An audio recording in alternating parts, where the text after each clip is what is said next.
Today on Locked On Rockies, that's baseball, baby. You are Locked On Rockies, your daily Colorado Rockies podcast. Part of the Locked On Podcast Network, your team every day.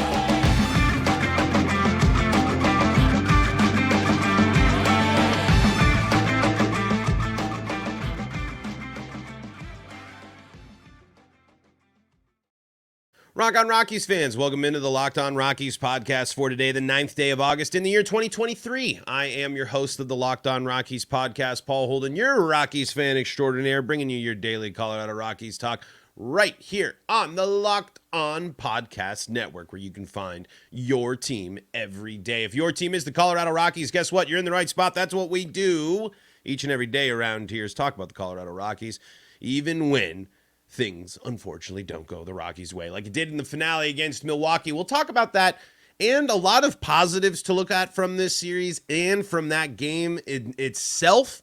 We'll also take a look at unfortunately, got to look at the ups and downs. What we saw in the finale, especially, it was a metaphor for baseball. If I haven't seen one before. And on top of that, we'll talk about the bullpen, which was great. We'll talk about some other young guys stepping up and good performances in what could have been a really tough series for the Rockies, and it ended up being one that goes all the way down to the wire. We'll get to that and lots more here on today's episode. But before we dive into everything, go to birddogs.com/LockedOnMLB or enter promo code LockedOnMLB for a free white tech hat with any order. You can see it in the background there. You won't want to take your bird dogs off. We promise you. They're bringing you today's episode. And my hair is really weird today as I'm navigating my interesting things. As you can see, it's also all over the place. I'm going to give myself a better hairstyle as I have like one set of curls going and doing something and then a whole bunch of absolute nothing going on there. Maybe the backwards hat. Better look? Anyway, just rambling here as we are diving into Ezequiel Tovar just experienced basically what everyone loves and hates about baseball. It was everything of a roller coaster for emotions for the Rockies' young star. And I'm ready to call him that because this guy is showing, and if there's anybody that is a young guy especially that's going to be able to handle and navigate what just happened to him in the finale in Milwaukee, it's going to be Ezequiel Tovar. He is praised for his maturity at his age. He's praised for his ability to, his knowledge and understanding of the game and what he goes through and things of that nature. So he's going to be okay. And these things happen. It's unfortunate that it happened to be the game, the play that cost the Rockies the game, but the Rockies aren't in that game. The Rockies aren't in any game. The Rockies don't even score and get no hit on Monday if it wasn't for Ezequiel Tovar. So we can't sit here and get too hung up on just the one play that decided that game. There's multiple things that we need to look at as we go through it. But this is the experience. This is the value of playing young guys and getting people to go through and experience this. This is a moment that will be key for Ezequiel Tovar as he continues to develop, especially into the Rockies leader, especially into someone that's going to be someone that we look at to navigate and handle the tough times and to make sure that to not have it happen again or decrease the frequency, because it's just random. Ezequiel Tovar makes that play 99 times in a row. 99 times out of 10, Ezequiel Tovar makes that play. Unfortunately, the dice rolls, and it's the one time that he misses the throw and totally is unable to dig it. The defense has been spectacular, and it is not something to sit there and be ultimately discouraged by. You sit there and you kind of have to just go and aw shucks. You kind of have to do the rah from I think you should leave. Because that game had the Rockies had other chances to win and other things that were a bigger deal. And again, Ezequiel Tovar is the reason the Rockies are in that position and contributes to the Rockies being in that position. The young guy has to, this is going to happen. It was bound to happen, and it's the most 2020. That was a 2023 loss if I've ever seen one. You know? That was something that, of course, that was going to be the reason the Rockies go down in that one. But you still have to hang your head high and believe in the young stud for the Rockies, and believe that he's going to bounce back better than before. These are important learning moments for a guy like Ezequiel Tovar. And the double, I mean, he just barely misses it too. The key play, and I'm surprised it's not ruled an RBI for him. I guess on the transfer there, Profar, they're not giving it that. I guess technically counted as an error there. But the Rockies have a lead. The Rockies are able to go into the frame with the lead, and unfortunately, there were other things. The bullpen was so good, and then Justin Lawrence's first pitch gets lit up. It's just kind of how it goes. That game is just a classic game of baseball, especially because the Rockies showed a lot of great. The Rockies responded really well in this series. Overall, the Rockies are really showed some great promise, especially when you go from striking out as much as they did, from missing out on from being dominated on Monday, to winning on small ball and plate discipline and all of those things, and drawing the walks that you saw that were key in the walk-off, or not the walk-off, I'm sorry, it kind of felt like a walk-off, the walk-a-rama is what I really be saying in game number 2. The Rockies set themselves up to win this series, and they should have. I mean, it's a kind of another point where when things are going right for the Rockies, when the Rockies find themselves back in the competitive window, and most likely it's going to hopefully include a bunch of these guys if the plan works and if the current plan pans out.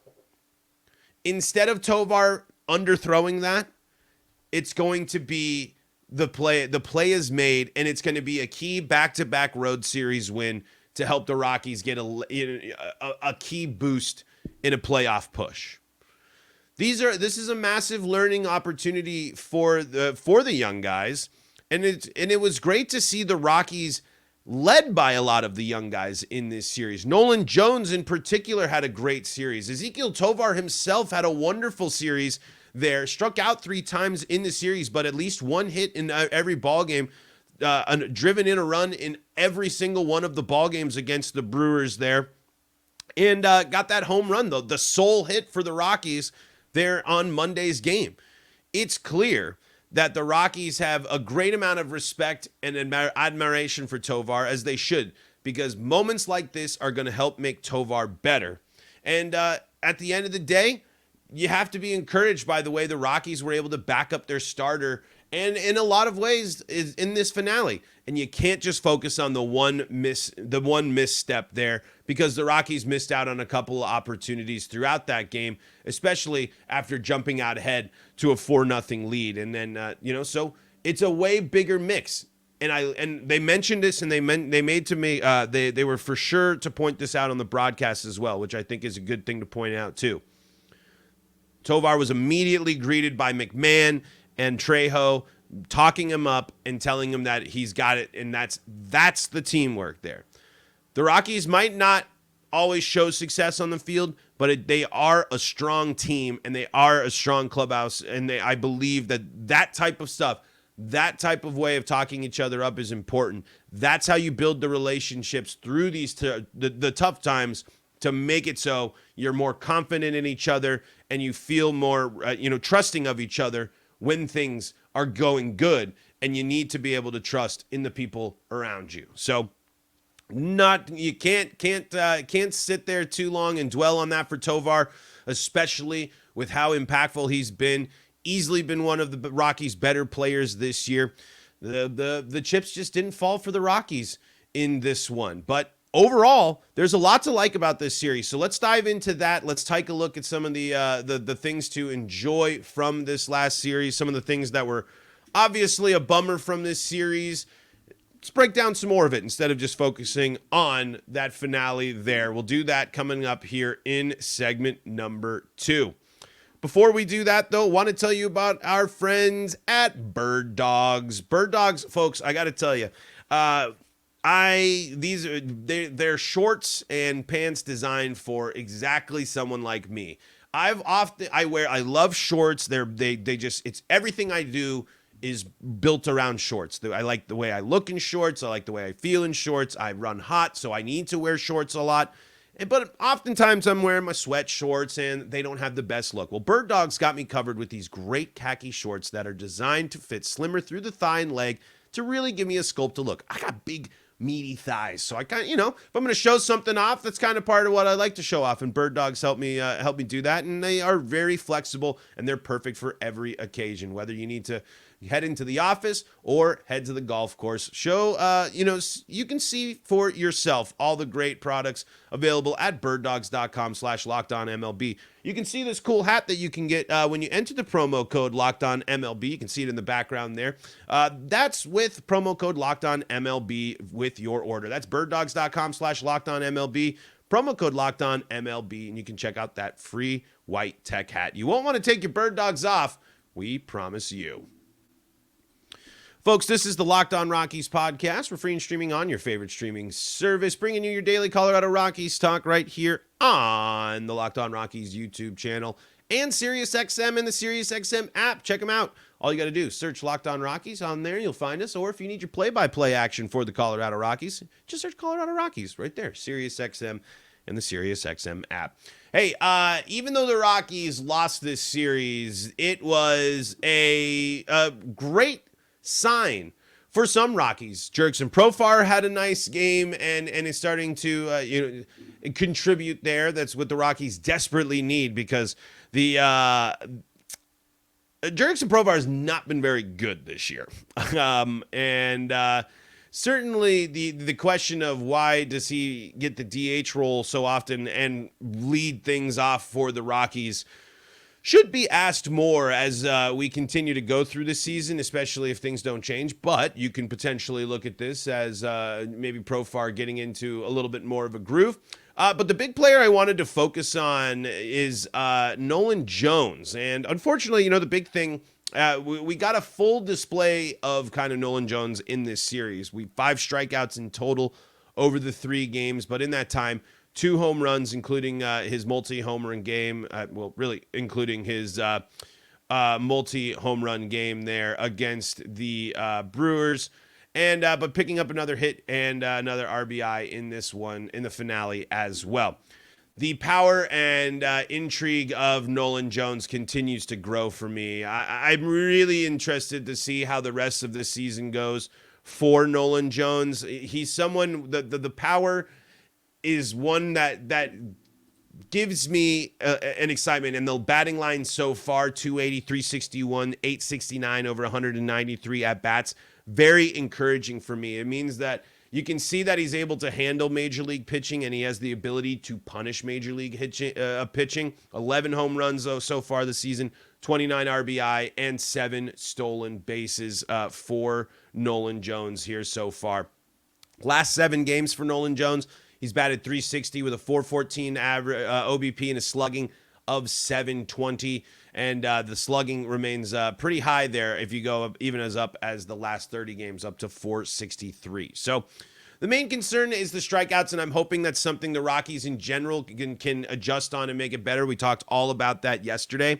But this power potential, this slugging potential for Nolan Jones is exactly what we're hoping to see for him, as the Rockies need home run power, and they need RBI generation, more of it. The Rockies, the best thing that we can see from these young guys is strong offensive performances, and then hope that when the next season rolls around and the tape's out on them and the Rockies roll them out again, they're able to make the adjustments. I think we'll have to really see what everyone looks like going forward now that with the book being on them. But once you know that you can once you're in triple digit at bats, you kind of get a good idea of what you're seeing, or at least what they're capable of doing. So I'm hoping that Nolan Jones is going to be able to continue being this power source for the Rockies that they desperately need, as they, especially as they continue to go without their power hitters and main power core after the trade deadline and injuries to Chris Bryant.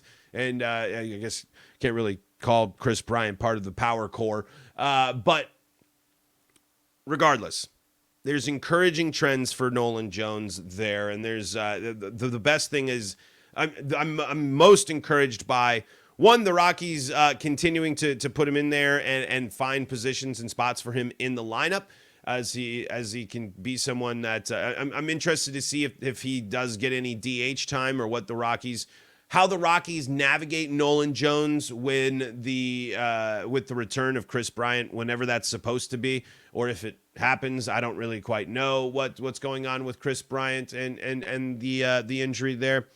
So we'll see. But I love a multi-home run game. Always cool to see. And like I said, the slugging and those power numbers are encouraging as well. Rockies bullpen was looking good today as well, unfortunately, except for one pitch thrown by Justin Lawrence there that got tagged for that run that right off the rip there tied things up there. But after Chris Flexen, who I don't know how much longer the Rockies' lack of pitching depth in the minors is a part of this, but there's got to be someone that the Rockies can turn to, hopefully sooner rather than later, than Chris Flexen, because I just don't know how much he just isn't looking. He's not doing enough. I mean, maybe if it can go back and forth and it's half of his starts, that the rest of his starts he makes are okay, then and like his last start, then you feel a little bit better about it. But there's got to be someone that we can see. There's got to be someone that can get some time up there. There's got to be some AAA pitcher that can come up and give us some time, because there was a good point. I saw it on Twitter today. If we're going to watch starts like that, it'd be a little bit better if it was a young guy trying to figure out and navigate it and get some big league experience versus a vet we know isn't going to contribute in the long term, isn't going to be part of the rotation of the future, and is looking like the issues that have plagued him continue to plague him, but does get 5 innings and really was the one that was the bad, but traffic a lot of the times, getting out of jams. I was encouraged by some of the stuff I saw by Flexen, but at the same time, 5 earned, 2 walks, 4 strikeouts there off of 8 hits and 5 innings worth of work. Been loving Daniel Bard's approach lately. Bard has looked better in his past couple appearances after the tough outing against the Padres. He was good in this series there after taking a little bit of time going in there. No walks, which was massive. No home runs given up, and no hits in his 2 appearances while striking out 5. So really, really great stuff to see. That's the Daniel Bard that we know and love. That's what we know he is capable of. Tyler Kinley's been, we know what he's capable of. 3 strikeouts from him. And from the Cook, Matt Cook has been doing some great stuff there for the Rockies with another strikeouts. Really, really great to see the Rockies able to pile on the strikeouts here as a pitching staff in this one, especially from those relief pitches there, getting striking out the side and striking out 6 straight batters between Daniel Bard and Tyler Kinley. So good things happen for the Rockies when you can get when you don't have to use the bullpen too much. Obviously, we know the Rockies lost this one, but things are if the Rockies can limit the amount that they have to use the bullpen, it serves them better, because that bullpen does remind you that it's got some solid talent there and able to close the door. Lawrence kind of feeling the same type of emotions in ways a couple of times that Tovar's got to be feeling right now with some of these pitches. I'm definitely bummed out by when Lawrence and some of the times that Justin Lawrence has fallen short as the closer for this Rockies club. But I still am encouraged by what I'm seeing, and I'm still encouraged by his ability to bounce back and do things. So tough loss certainly for the Rockies, and tough finale. But not a loss where you sit there and you kind of feel like it wasn't it. These close losses, 1-run loss here, and a couple of some of these other losses that the Rockies have been experiencing in the second half and experiencing since they have kind of fully gone to their young core, their young guys, and going with the prospects and going with the young players. These are the losses that you're frustrated by, but the Rockies were playing a solid game and felt competitive in and felt like they were going blow to blow and right back in there. And that's the nice foundation to lay moving forward and getting ready for future success and future big moments. So some stuff to think about there.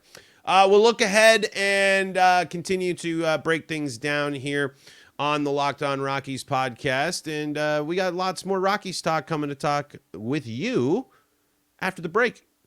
Before we do that, though, let's talk about Sleeper. And Sleeper, I promise you, if you like playing daily fantasy, if you like setting lineups, if you are confident in your ability to pick players and their performances, you know who's on a hot streak, you know you want to bet over on Shohei home runs hit or Tovar hits, or maybe you're feeling pretty pumped about Nolan Jones and home runs as well. Well, guess what?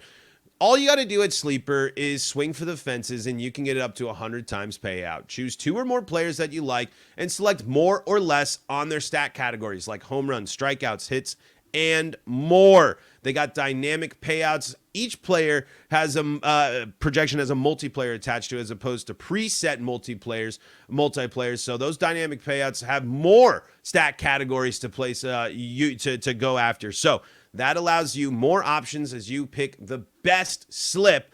And you can see on the screen here on the YouTube, you can pick things like Elly De La Cruz home runs or stolen bases. Put them all together. Put your entry amount on it. Use our 100 times multiplier, and win you some money. You know what to do. All you got to do is head to sleeper.com. Use the promo code LOCKEDON, and you're going to get a $100 match on your first deposit. Terms and conditions do apply. See Sleeper's terms of use for details. Currently operational in over 30 states. Check out Sleeper today. This is the Locked On Rockies podcast, free and streaming on your favorite streaming service, bringing you your daily Colorado Rockies talk. Thank you so much for making us your first listen of the day. We really, really appreciate it. And we really appreciate you checking out Locked On Rockies on YouTube and checking out all the good stuff on SiriusXM and the SiriusXM app. Just search Locked On Rockies, or for all your play-by-play action, search Colorado Rockies, and you'll be taken to where you need to go. So, again, talking about a heartbreaker there, because one of the things that would be nice, and again, kind of circling things around, just putting together solid road performances going through this tough schedule. And the Rockies, it's good to see. I mean, the response in that series, I was really encouraged by the Rockies going from a game where they were swinging and missing, dominant pitcher, we know, but you know, really the big issue of strikeouts on full display, to a game where the Rockies had to take it slow. The Rockies took it pitch by pitch, and the Rockies were able to benefit from the wackiness and zaniness of baseball. The Rockies aren't going to win that ball game. They're not going to win another ball game like they did in the second game of the series. And more likely than not, they're not going to lose ball games because of what happened there on the final play in the finale. So really, as we look at things, we are, it's just the wackiness of baseball. That's, sometimes there's not really much more to it, because the Rockies, as much as they fell short in some ways this one, they also were able to bounce back. They also were able to show that there's a reason to believe in these guys. There's a reason to believe that these guys can be competitive against good teams. And you have to see more of it. Sure, we have to see the Rockies be the ones that are the ones doing the winning in these situations. But it's still good to see, and it was a really good response to see a team that struggles on the road, gets dominated in the first game, had a chance to win the series in the last two, and could have won the series. So Here's hoping for more positive things ahead. Unfortunately, it doesn't get much easier for the Rockies as they head to a place that is notoriously tough for them to play in, just like most road stadiums. But the Dodgers aren't kind, and it's a wonderful 4-game set against the Dodgers. So the Rockies are basically going to go through the full rotation, the full ringer of this Dodgers team, who is certainly looking to take advantage of playing their last place little brothers in the NL West. They are 8-2 over their last ball games. They have a 5-game lead they've opened up in the NL West, and that would be big time if the Dodgers are able to take down the Rockies here 3 out of 4 and win the series. So the Giants certainly rooting for the Rockies, because if they can put a thorn in the side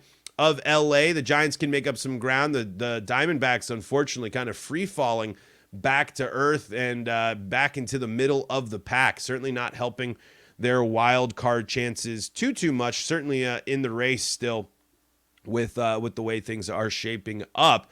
But this is a big, the Dodgers, this is a big moment for the NL West. It's not necessarily a big moment for the Rockies, but a sweep here for the Dodgers and struggles from the other players, the other teams here, as the Giants are getting ready to go and play back-to-back series against the Rangers and the Rays and the Braves, all back-to-back there for the Giants. This is a moment where you could see the Dodgers really open up a lead here in the NL West and separate themselves amongst the rest of the crowd. The Diamondbacks will look to make up a little bit of that ground as they head to Coors Field following this series, but the Dodgers are going to be foaming at the mouth here as they go into this one. But positive. It's unfortunate end, frustrating end, but there was stuff to like in that series, and I'm still rooting for my guy Ezekiel Tovar, and I know he's going to have another big moment, because he had big moments in this series. He had a big moment in this game before the unfortunate error. So I'm trusting in Tovar, no doubt about it. Folks, thank you so much for tuning in today. Thank you for making us your first listen of the day. For more Colorado sports coverage, why don't you go check out the Locked On Broncos, Locked On Avalanche, Locked On Nuggets, and the Locked On Buffs podcasts, all free and streaming on your favorite streaming services. You can also check them out on SiriusXM and the SiriusXM app. Let me know how you're feeling about the Rocks, what you got on your mind when it comes to Rockies baseball in the comments on YouTube. Check out the pod there. Check it out on your favorite streaming service. And until next time, I'm Paul Holen saying so long from the Locked On Rockies podcast.